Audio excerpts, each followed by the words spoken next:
Lajme, aktualitet, argëtim, horoskop, telenovela, showbiz, të gjitha në Metropol. Bëni subscribe në faqen Metropol. Nuk u ndjeva mirë, Gjesti reagon pas takimit e Eglit me Olsin. Në spektaklin e djeshëm, Egli Tako ndau momente nga e kaluara e saj duke përmendur ish partnerin këngëtarin Olsi Bylyku.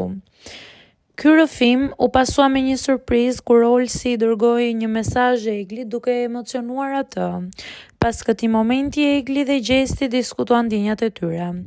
Gjesti shprehu se nuk u ndje mirë për takimin e papritur të Eglit me Olsin, ndërsa Egli shpjegoi se ishte një emocion i papritur pas kaq shumë kohësh.